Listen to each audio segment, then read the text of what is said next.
100 years ago, long before television and mass tourism, there was only one way to see the world. Huge fairs were staged in every great city, bringing the world to the public. From Italian gondolas to African elephants.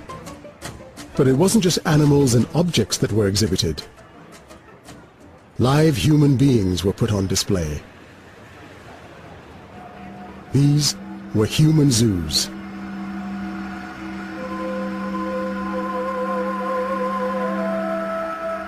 These exhibitions were not meant just as entertainments. They were masterminded by scientists and designed to demonstrate the superiority of the white race. The average white man is stronger of limb, fleeter of foot, clearer of eye than the average yellow or red or black. Human zoos taught the public that racism was scientific. This new science of race would inspire and feed the ideology of the Nazis, giving academic grounding to the 20th century's greatest atrocity. This is the story of the human zoos and their legacy, buried by history until now.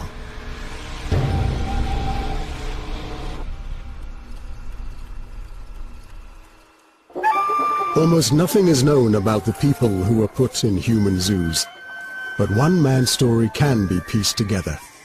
His name was Ota Benga. He was a pygmy from the Congo. Ota Benga would pass through the hands of 4 of America's leading scientists: the anthropologist William McGee, the zoologist William Temple Hornaday, and Madison Grant, America's greatest racist and the author of Hitler's favorite book.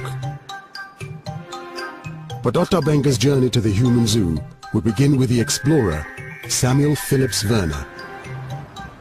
At the beginning of the 20th century, Werner was one of the world's leading experts on pygmies. He'd even lived among them in the Congo.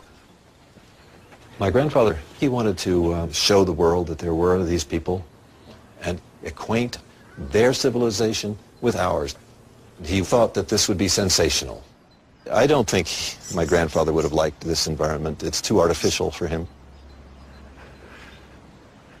I'm here to show you this picture that was taken of my grandfather, Werner. I think he's a rather handsome fellow. Well, he was very adventurous.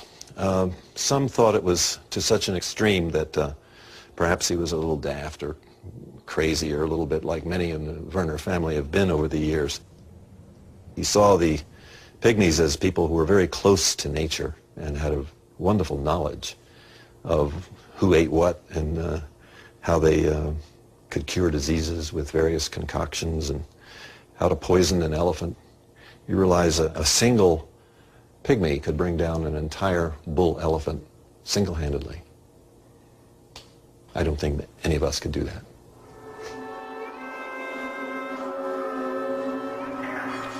In 1903, Werner got his chance to show pygmies to the world. I don't think it's in there now. I think it's in here. An anthropologist offered to pay him to bring pygmies to America. 317. If he pulled off the feat, it could catapult Werner into the A-list of famous explorers, next to Stanley and Livingstone. But first, he had to meet his employer's list of demands. Yeah, here we go. Here we are. What is to be procured? Estimates of the cost. This is it. 1 pygmy patriarch or chief, 1 adult woman, preferably his wife, 1 adult man, preferably his son, 1 adult woman, the wife of the last or daughter of the first, 1 female youth unmarried, 1 female youth unmarried not nearly related to the last, 2 infants of women in the expedition, a priestess and a priest, or medicine doctors, preferably old. All of the above 12 to be pygmies. Oh, that's quite a list. Werner was actually thinking he could do this. But Werner's amazing adventure was not unique. A century ago, before we could travel the world as tourists, the only way we could witness how other races lived was to visit an ethnic show, or human zoo, with live specimens that explorers had brought back for our entertainment. We're talking about millions of people going to see these shows when they're at their peak in terms of scale, in terms of cost, in terms of the amount of investment that's going into them. Human zoos were such a big draw that every major city had to stage one. Some of the most spectacular were in Paris, Chicago, Hamburg, and London. In 1924, King George V and Queen Mary inspected the live exhibits at the British Empire exhibition at Wembley. Everyone wanted to be in on the act. Sometimes it's missionary people and they're putting on the shows to raise funds for missionary activity. Sometimes it's very much entrepreneurs taking advantage, being able to import people and just make a bit of money. Sometimes it's anthropologists and they claim it's for scientific reasons. So there's absolutely no doubt that there is such a thing as race, and there's absolutely no shame or reluctance to talk about race. And the exhibits became ever more extravagant. Eventually, explorers' tales were brought to life by recreating entire villages. Originally, often you just get, for example, a show within a local theatre and you go along for a couple of hours. Whereas by the later 19th century, you can often have hundreds, if not a couple of thousand people on a single site eating, and they're constantly on display. One of the most popular British exhibitions was held in 1899. It was called Savage South Africa. The natives were so keenly awaited that they were asked to perform to the crowds as soon as they stepped off the boat at Southampton Docks. By the time they made it to Earl's Court Exhibition Centre in London, their ringmasters were making them restage great battles from across the empire. So, for example, one thing that they do is reconstruct a raid by Africans during the Matabele Wars. And there's actually a film of this, and it's some of the earliest footage of Africans on film. And you've got the Dutchmen lined up, and you've got the Africans coming in and kind of seeming to attack them, and it's very, very much in the vein of spectacular visual entertainment. In the end, the show proved almost too popular. Savage South Africa causes quite a stir because at one point women are banned from going into Earl's Court because they've supposedly been touching the natives. Scientists were also desperate to get their hands on the natives. At the end of the 19th century, academics were only just beginning to study humankind in scientific terms. This new science of anthropology saw human zoos as an opportunity to investigate humanity close up. Living labs where they could study all of the races in one place. One of the first American anthropologists spotted the potential of human zoos and set his sights on building the biggest and most popular human zoo ever, with more human specimens than any other. His name was William Magee. Magee always had to do everything bigger, more showy, and just in your face, I am the best. He was a stubborn, ambitious individual, but he was also one of the greatest and most well-known scientists of the last century. Magee's human zoo would be more than spectacular public entertainment. Magee had a point to prove to the public. Those who know the races realize that the average white man is stronger of limb, fleeter of foot, clearer of eye, and far more enduring of body under stress of labor and hardship than the average yellow or red or black, despite the special proficiency along a few narrow lines sometimes displayed by the lower types and drawn large in travelers' tales. What he wanted to do in St. Louis was show people how human beings had developed and how human cultures and races had developed. He decided to bring the extreme. He wanted to get the tallest people in the world, and he thought they were people from Patagonia, which is down at the tip of South America, okay? Since there was the tallest people in the world, he wanted the smallest people in the world.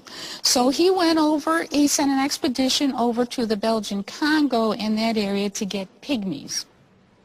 He wanted the Ainu, who were up in this island north of Japan, supposedly the hairiest people in the world. He also wanted what he considered the most primitive American Indian group, which was the Cocopah in Mexico. McGee wanted the Eskimo, people from South Africa. Logistically, it was a nightmare. The biggest nightmare belonged to McGee's special agent, the explorer and pygmy expert Samuel Phillips Werner. To bring back pygmies for McGee, he had to embark on a daredevil trip into the heart of Africa. He was just excited by every bit of it. He was that kind of a guy. If you told him that a place was dangerous, he'd say, I want to go there. I have here an old map showing the world as it was at the time my grandfather made his voyages to Africa. My grandfather got on board a ship in New York, first went to London, and then all the way down the European coast and around Africa to the Congo River. And he made his way up the Congo River with steamers as far as it would go. But once he arrived at the area where the great waterfalls were, he had to hire a crew of natives to take everything by hand up thousands of feet of waterfall country. Now he had to encounter crocodiles and hippopotamuses that would upset the boats, and some of the areas in the river, they had great whirlpools that would, if you fell into them or your boat went into them, you would completely drown and you'd be thrown out on the side of a cliff somewhere. He did actually get malaria, but he swore to the end of his days that he got that in the swamps of South Carolina, not in Africa. But Werner's adventures would change the way the Western world saw race forever.